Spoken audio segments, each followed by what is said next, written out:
ilishindwa kukabiliana na Ezekiel, lakini Jehova Mungu wa mbinguni ana upanga. Jehova Mungu wa mbinguni ana manabii.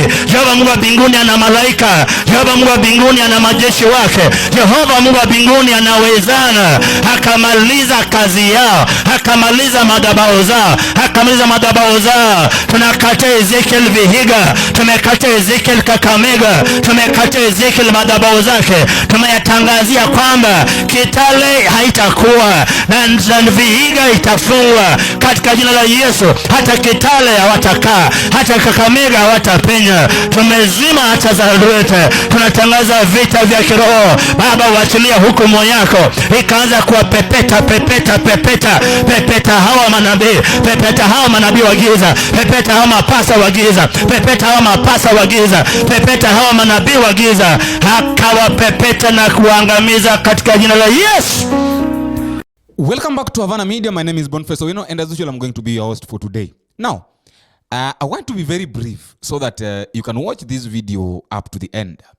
Yesterday, there is a video that I played which have caught a lot of attention about this pastor from Eldoret by the name, yesterday I didn't know his name, but after doing some research, I found out that his name is called Onyango M. Ochieng. For those who've been asking at the comment section that what is the name of this pastor, his name is Onyango M. Ochieng, and his church is called Revelational Wisdom Ministry International, and is located in Eldoret.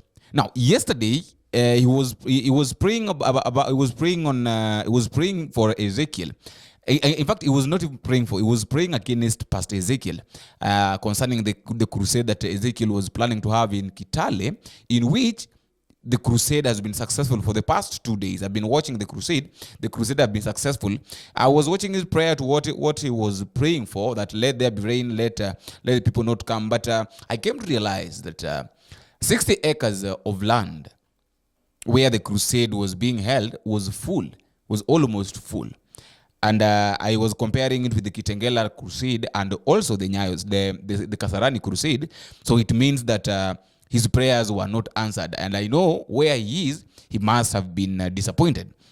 Now, today, this pastor again is talking about the two people that have no problem with anybody.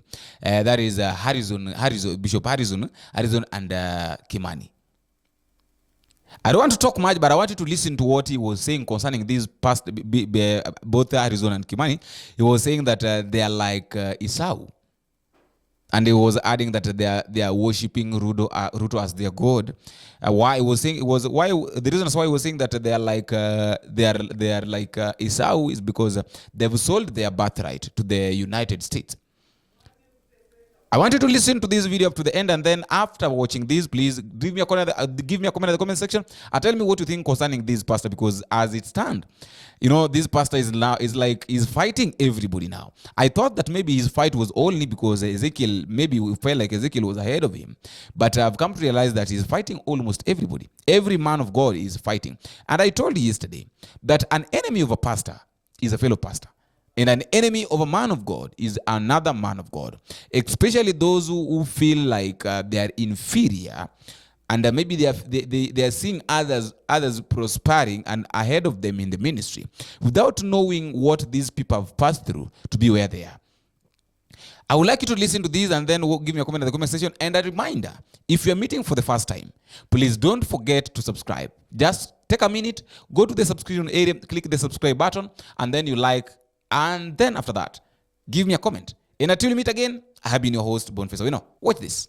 A nation of Esau's for the clergy. And you have Barabbas for your rulers. So if our clergy, our bishops, our archbishops, our popes, our pastors, our reverends, our apostles, our prophets, they have become so cheap to sell out their birthright to the state. We call them Esau's, the Esau's of our days. They are very cheap, shamefully cheap. Archbishops who are shamefully cheap. They think State House is heaven. And they take Ruto for a god. God will judge them. And I've warned, actually I've given a prophecy that in 7 years beginning, that began last year, we shall have pastors, such bishops, those ISO generation type of clergy, being wiped out, being harvested, not for good, but for bad.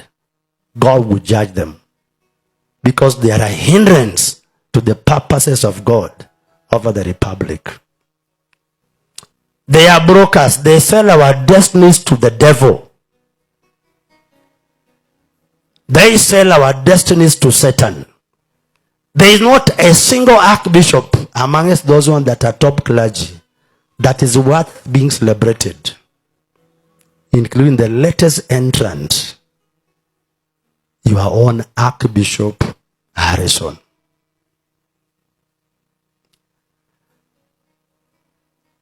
They are bragging that they had a crusade that brought peace. They had a crusade that healed the nation.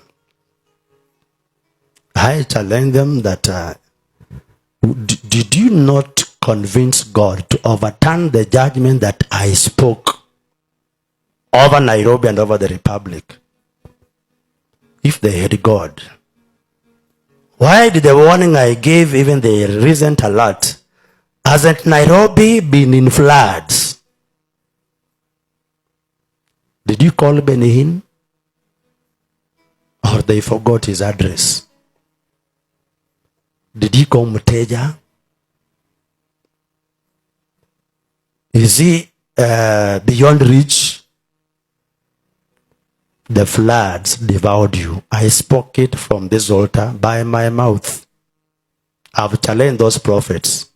Go back to Nyayo Stadium or Kasarani.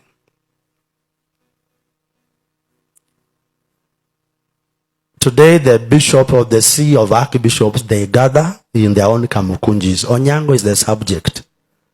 Tutamaliza yeye namna gani? Mimi nawaambia hao archbishop nyinyi wote Mungu atawasiaga kama unga. And I tell them, Archbishop Harrison, stop being crafty. Talk to your God, I will talk to my God. Let's meet in the court of heaven. Today, things that happen in the nation, they are happening, yet we have the clergy who support Barabbas. Barabbas is stealing. His gang are robbers. They are stealing. So he has a crowd of those who celebrate. Give us Barabbas. Who are the crowd? The church. Who are the crowd? The clergy. We don't want Jesus. We want Barabbas. We don't want Jesus. We want robbers. We do not want Jesus anymore. The script is being replayed.